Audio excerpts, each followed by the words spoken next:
Hi, I'm Erin Meese, And I'm Kristen Ireland. and we're the co-founders of People Spark Consulting.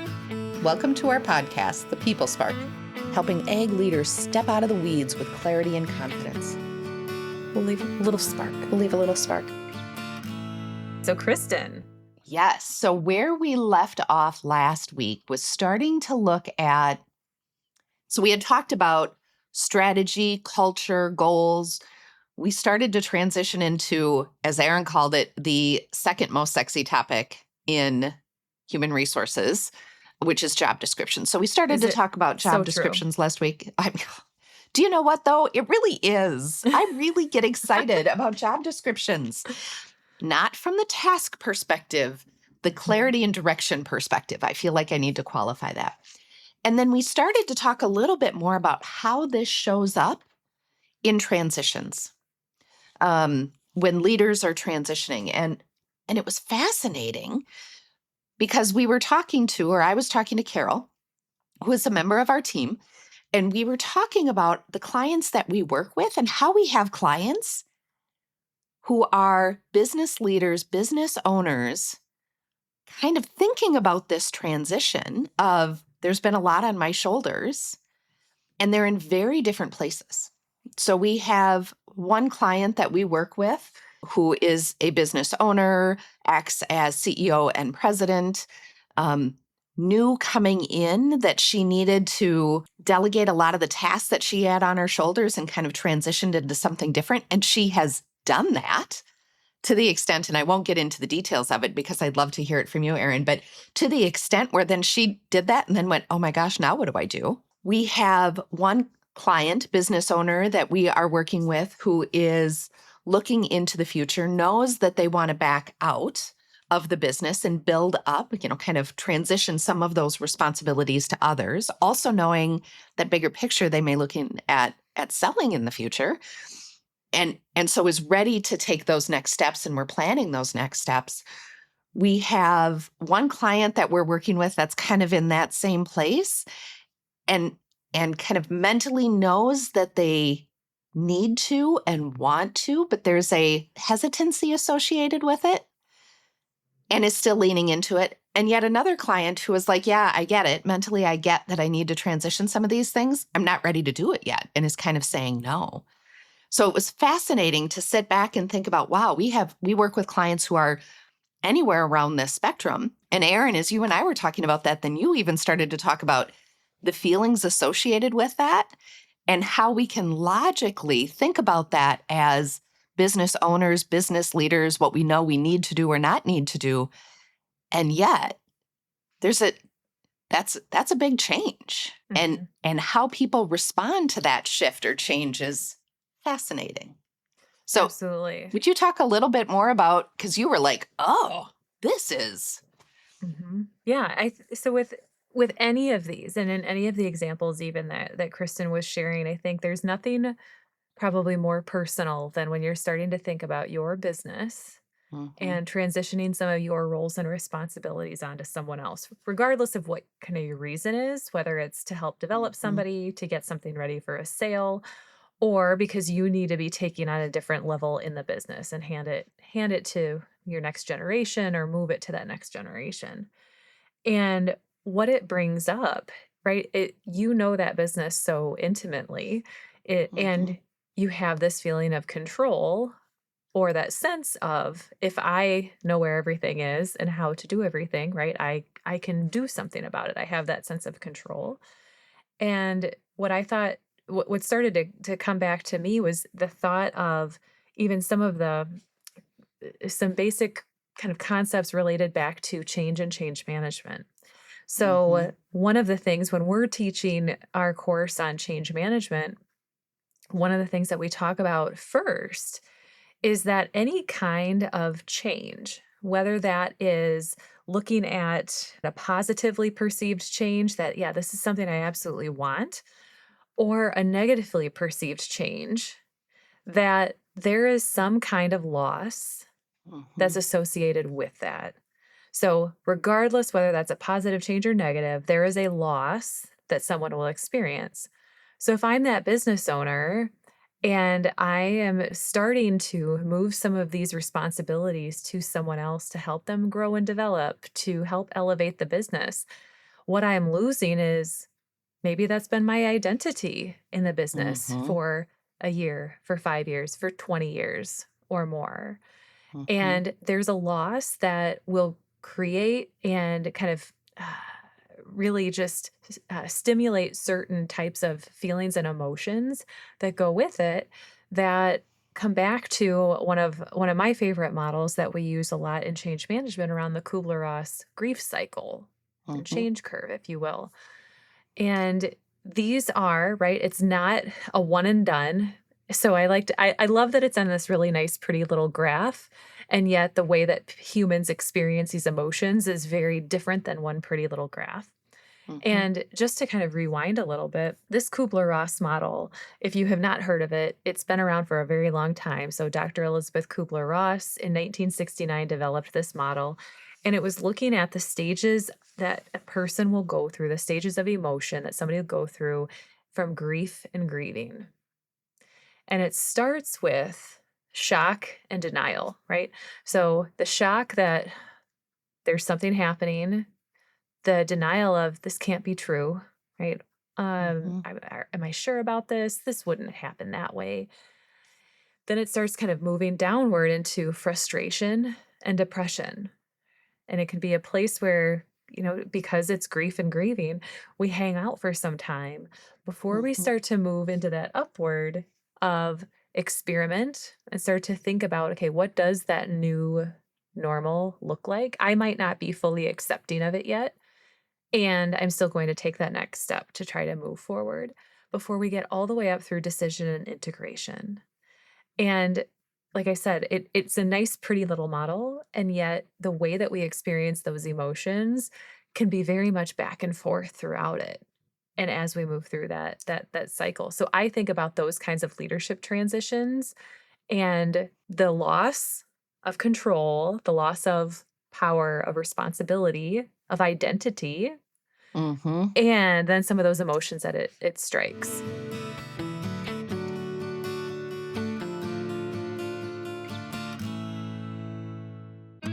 Did you know that contrary to what we might think, 96% of employees want feedback, whether it's constructive or recognition? Yet another survey found that only 5% of managers provide critical feedback to employees, even though it's important for their development. What's behind this? Nearly half of managers, 44%, find giving feedback stressful. Nearly a quarter, 21%, avoid giving it altogether. They feel it's uncomfortable, they don't want to demotivate employees, and just aren't sure how to do it.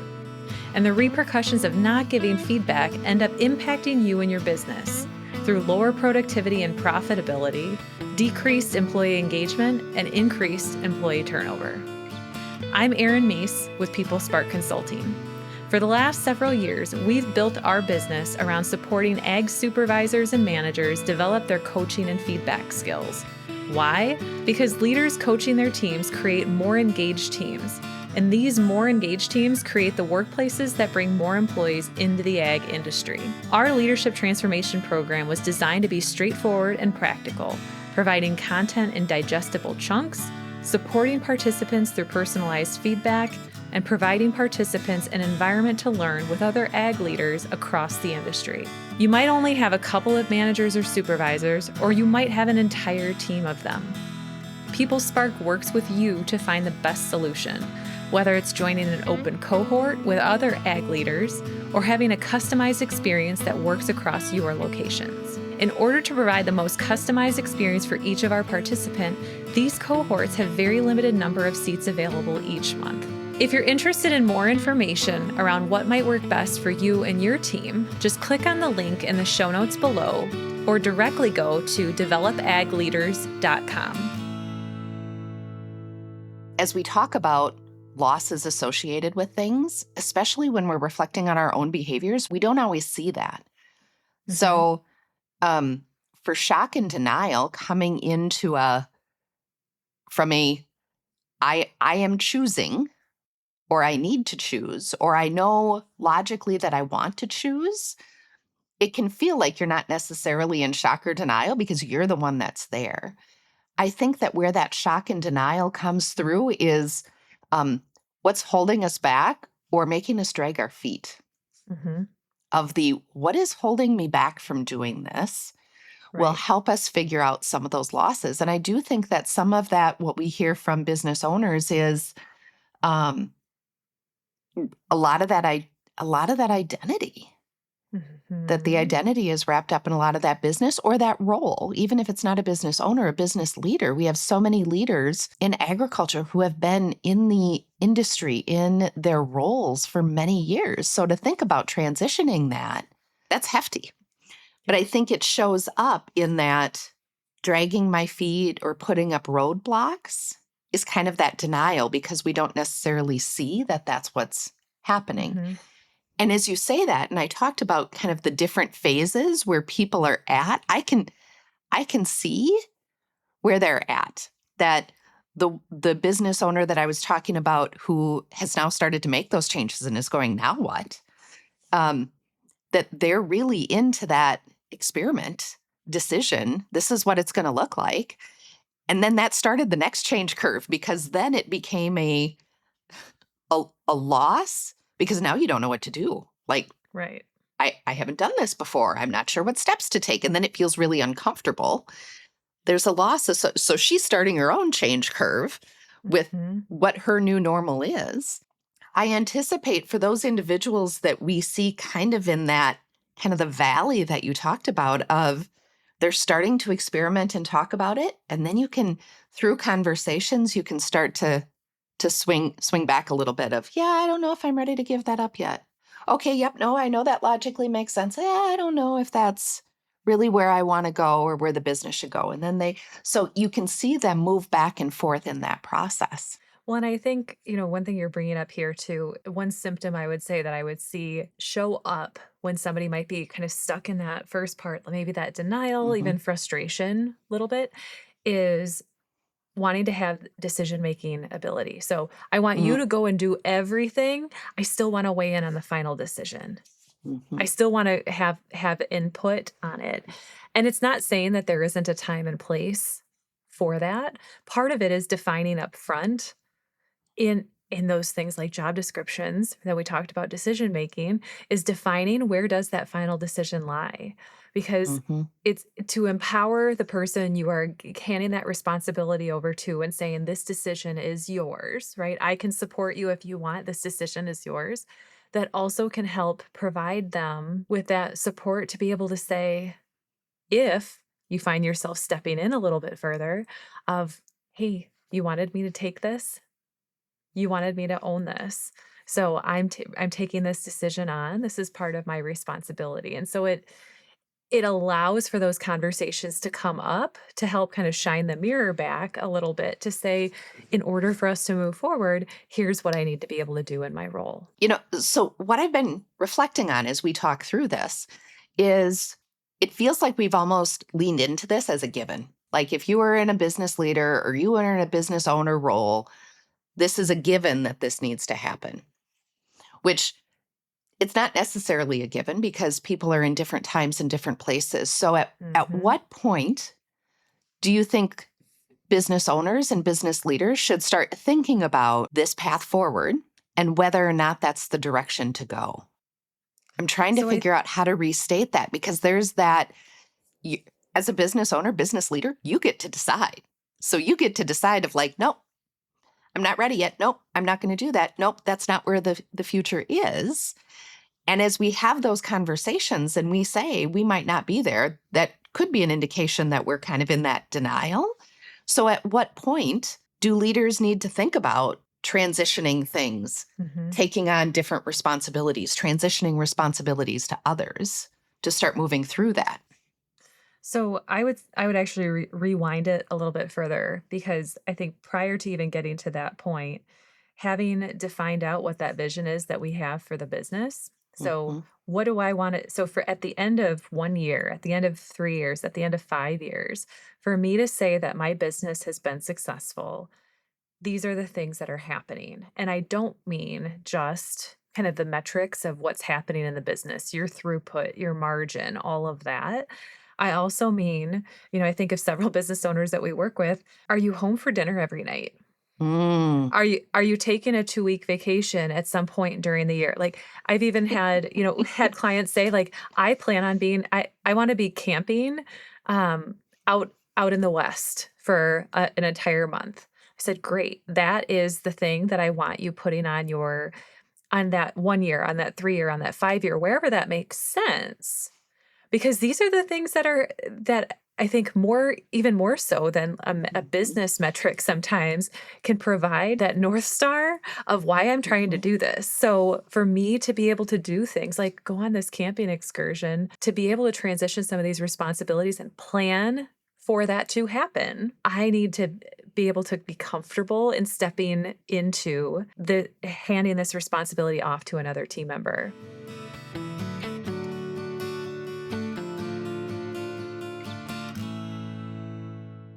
Before we end our show, let me leave you with a question. What would it feel like to leave the office every day, not just knowing that your managers and supervisors had everything under control, but that you were confident that the direction they were giving your team members was creating and reinforcing the kind of great culture in your business that the entire community talked about? The kind of culture where customers went out of their way to work with you instead of the competition because they were cared for, consistent, and kind. If that sounds like the ag business you've always wanted, stick with me for just another minute. Too many ag business owners and general managers, yes, even the big ones, find themselves stuck. They're juggling customer questions that their leaders should be able to handle and somehow ending up as the bottleneck of decision making in their own business. It feels like they can never get out of the day-to-day long enough to develop their talent, their business, and their own future. Sound familiar? You've worked hard to get where you are, but staying stuck here isn't sustainable. Not only that, it's costing you time, energy, and future growth. The good news? You don't have to figure this out all alone. That's why we offer you the opportunity to schedule a free culture development session. This no obligation, no pressure call is your chance to explore whether our programs are the right fit for you.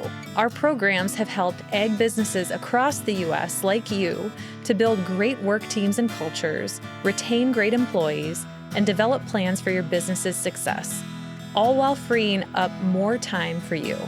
When you schedule your free culture development session, here's what you'll get: a personalized conversation with an expert advisor who's seen firsthand what it takes to break through barriers and achieve the culture and outcomes you're seeking. The opportunity to see how our programs can help you define your business and people strategies, and actionable insights tailored to your goals so you can start moving towards the business you've always envisioned.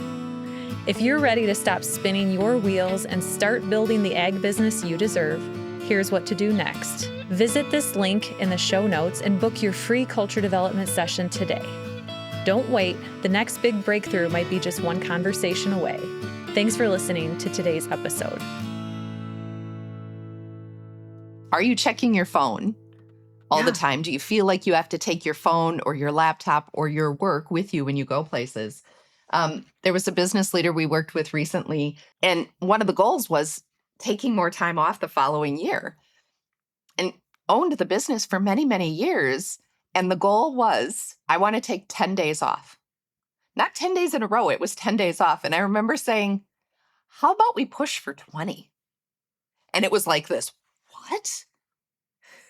And this concept of, well, I didn't say 20. I want to focus on 10. And then you could see that realization of, do you think I could actually do that? Yeah, yes. Let's talk about what that looks like, and let's talk Mhm. about what success is. So I love how you restated that of, when we're talking about the future, it may not always be the future of the business. It's, what does success look like for you, and when do you know you've hit it? Well, and so I go back to even a book that we read in the last couple of years around 10x is better than 2x. Mm, Right? And what mhm, I loved even about that, and even in the example that you just shared there about 10 days off, is that it can be pretty easy for us to come up with those incremental changes that have to happen in order for our business to do a little bit better. And when we are forced into having to think even bigger than that, to kind of think 10x than that, that really allows us to see bigger and differently because what we have can't just be incrementally adjusted to make it happen. So for me Hmm. to take 20 days off when I'm not used to taking that many days off, there's a lot of things that would need to happen and responsibilities to be delegated elsewhere in Hmm. order to make that come to fruition. So I would even think about it in that framework too. Well, and I think even that realization as we think about the curve and going through the curve.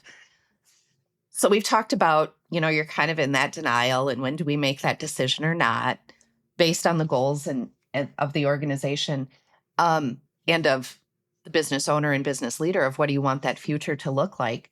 I think the other part of that is recognizing that there is going to be a change cycle, that sometimes I Mhm. don't think that we give ourselves enough grace to realize that this is a big change, that we Yeah. look at it in terms of, logically, we made the decision. Logically, that makes sense. We know that it's what we want to do to achieve our goals, business Right. and personal.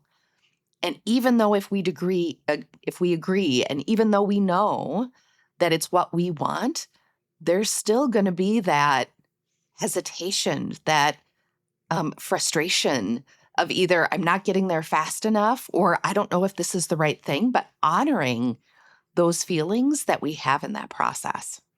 And I don't think we do that enough and I'm saying that for me as well as a business owner, co-owner, Mhm. um, of recognizing that we will go through those changes as well. Absolutely. Absolutely.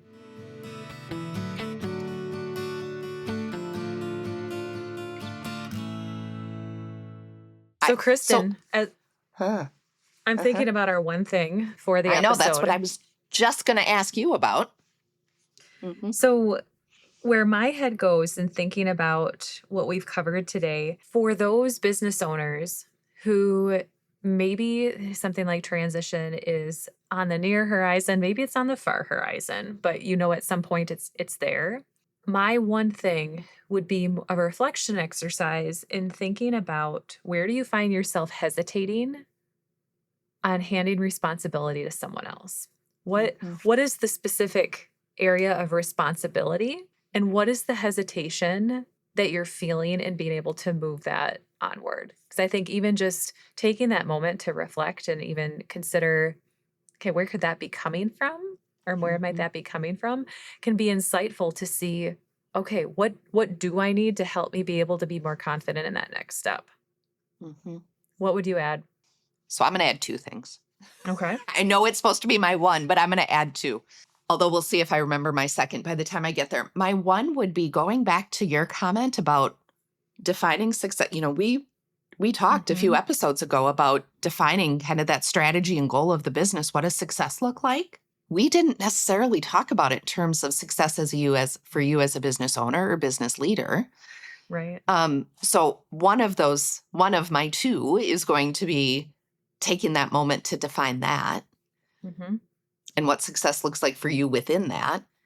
And my second thing would be getting a little bit closer to the conversations that we talked about previously, is starting to map out what that really means. These long term business leaders or business owners, they do so much. And as you think about transitioning everything that they do, whether it's you transitioning it to somebody else or you taking it on from somebody else, it feels so overwhelming.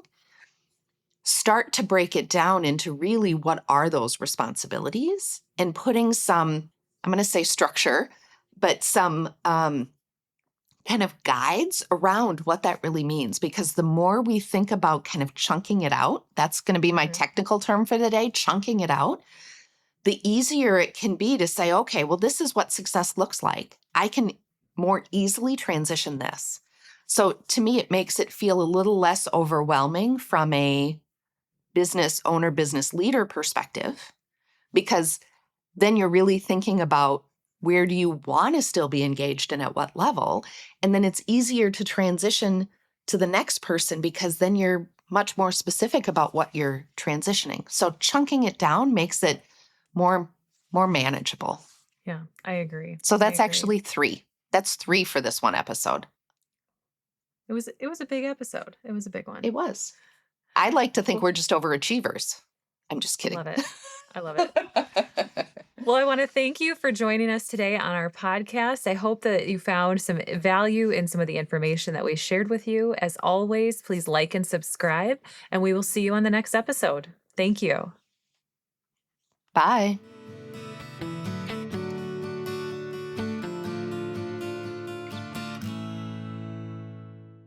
This has been the People Spark Podcast. We hope you've enjoyed today's episode, and we look forward to bringing you more. The best way you can support us is by liking and subscribing this podcast wherever you subscribe to your podcasts. Thank you so much for hanging with us today. We are looking forward to continuing the conversations with all of you.